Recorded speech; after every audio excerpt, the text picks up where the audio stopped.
后来乡亲啊，咱回头继续来看发生着攻击事件第一时间，济运警察的应对嘛来引发着讨论。有民众质疑，为什么当时这个台北车头用咩拢无看到警察的身影？这个济运警察的无线电是毋是失灵无作用咯？济运警察队来回应讲，当时这个无线电的设备拢正常，嘛有透过110甲台北济运接到消息，也毋过因为担心其他的站点嘛遭受到攻击，所以才无调派到其他的警力到台北车头。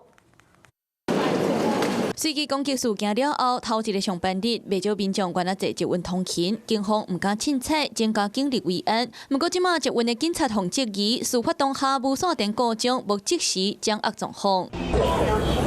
当下民众惊到世界中，啊，来帮助急救伤者，第一时间互看到的大部分拢是捷运人员甲民众。民众质疑，啥怎无增加捷运的警察？捷警队解释，规个台北捷运的管区拢总分做4个分队，第一分队负责淡水信义线，包括台北车头；第二分队的范围包括上山新店线，佮有中和新路线部分站点；第三分队包括文湖线、板南线往南港展览馆；第四分队是包括部分的板南线、上山新店线甲中和新路线。当时台北车头发生攻击案，110甲8节拢有通报，刑控中心嘛联络管区的捷警，所有无线电拢有收到消息。不过因为烦恼其他的站点嘛受到攻击，才无调派其他的警力来台北车头。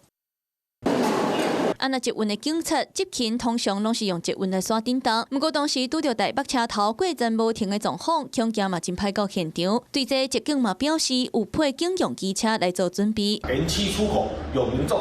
丢掷冒烟物品，立即派遣线上警网尽速赶赴现场处置。勤务指挥中心再以无线电通报捷运台北站有民众倒在地上，本队立即加派警力及派遣刑事署到场。八会当时无线电一切正常，不过评估台北车头冇中正1分局的警力进驻，选择和其他管区的捷警守伫咧原本的所在会较安全。事发当下信息正乱，第一时间大量民众的通报拢是烟雾弹攻击，想袂到煞演变做老血攻击事件，嘛互外界重新来看待警方的应对。Hello， 我是林仙怡。想要抢先掌握最及时的新闻资讯吗？赶快订阅、按赞、开启小铃铛，锁定华视新闻 YouTube 频道。